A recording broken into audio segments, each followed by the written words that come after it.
जिंदगी जब तुझको समझा मौत फिर क्या चीज है, ऐ वतन तू ही बता तुझसे बड़ी क्या चीज है। आखिरी दम तक ये अल्फाज उन वीरों के जहन में रहे, वो लड़ते रहे जब तक पाकिस्तानी घुसपैठियों को खदेड़ नहीं दिया।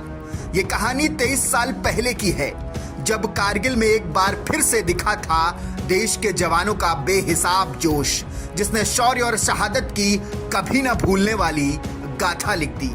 23 साल पहले हिंदुस्तान ने एक युद्ध देखा जब टाइगर हिल पर शान से तिरंगा फहराया गया था।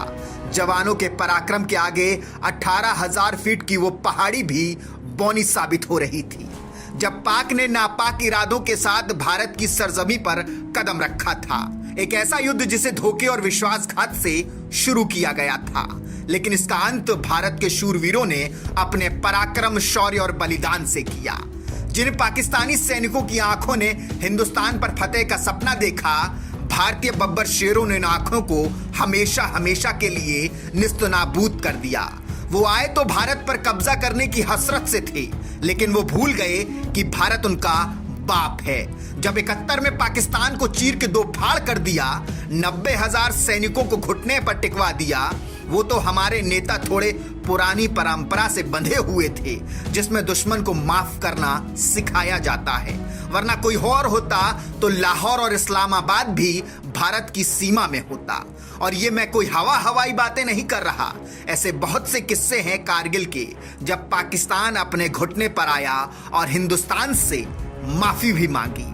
कारगिल युद्ध के आखिरी दिनों को याद करते हुए ब्रिगेडियर एमपीएस बाजवा ने लिखा कि पाकिस्तान से कॉल आया, उन्हें बताया गया दुश्मन सेना के 19 फ्रंटियर्स फोर्स के कर्नल मुस्तफा उनसे बात करना चाहते हैं। मैसेज था पाकिस्तान फॉर इंडिया। बाजवा ने मुस्तफा से बात शुरू की।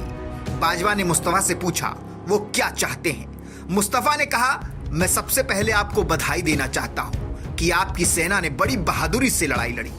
इस पर बाजवा ने धन्यवाद कहा और कॉल का मकसद पूछा।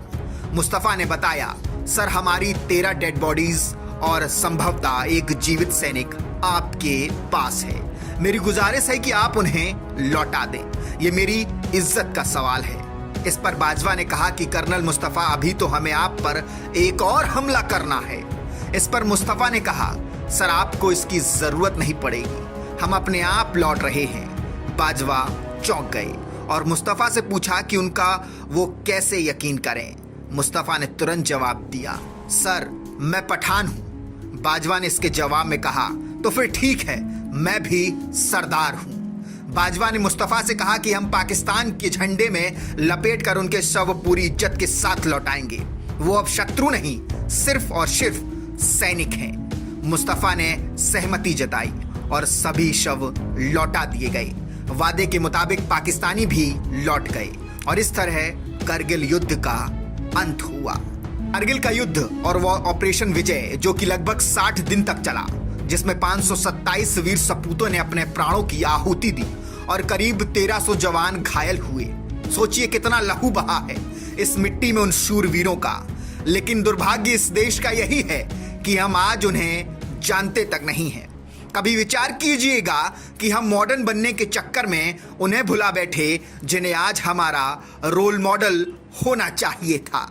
शिवालिक जर्नल नमन करता है मां भारती के उन वीरों को जिन्होंने सीने पर गोली खाई ताकि हम और आप चैन से सो सकें, आजादी में सांस ले सकें। आपका ये ऋण भारतवर्ष कभी नहीं चुका पाएगा। जय हिंद, जय भारत, जय हिंद की सेना।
है।